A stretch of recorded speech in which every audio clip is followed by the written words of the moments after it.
will creak. Your outcome's looking pretty bleak. Thunder booms and lightning crashes, leaving boots filled with ashes. As we lay you down to rest, we read the pages of the Dead Man's Digest.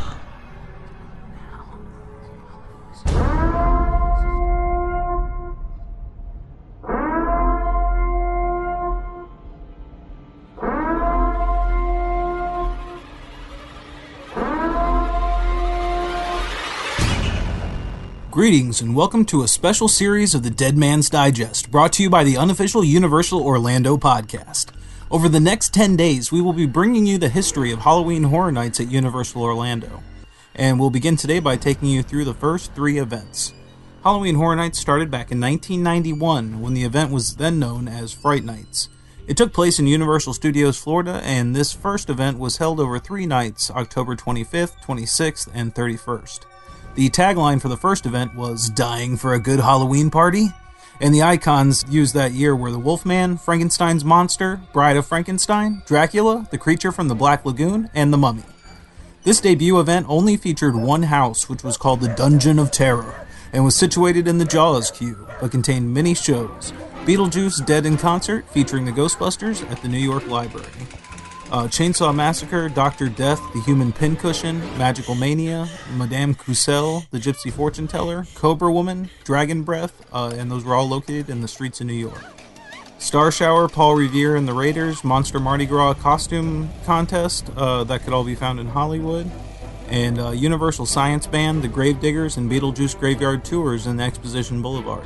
Then we also had Prince Dragon in Amity Village, Iron Belly, Dr. Frankenstein's Theater, featuring Mistress of the Night, Frankenstein and Dracula and the Human Impaler, all in San Francisco, and the Pendragons on the Animal Actors stage. 1992 saw the event change its name from Fright Nights to Halloween Horror Nights. There was no tagline or icons attached to this year's event, but Universal extended its run from the previous year to 5 nights, October 23rd, 24th, 29th, 30th, and 31st, and a single admission ticket was $12.95 at the time. That's much different than the $100 price tag that comes on them these days. This year also saw Universal add another terror house to the lineup.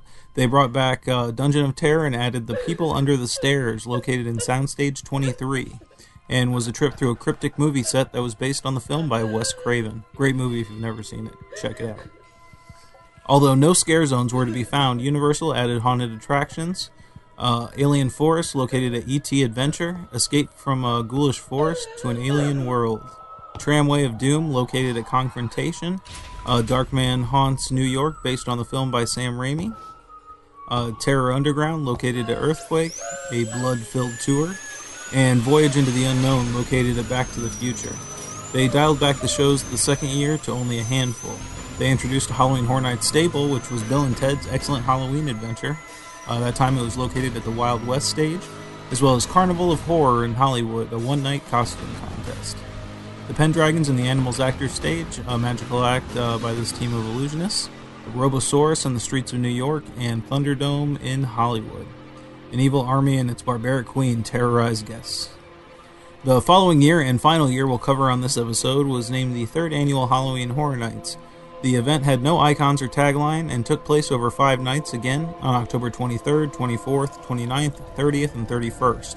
They added another house to the event, making it a total of 3. This event saw the return of People Under the Stairs and the addition of 2 new houses. The Slaughterhouse, located in Nosserman's, and that was a blood-filled house, its description says here.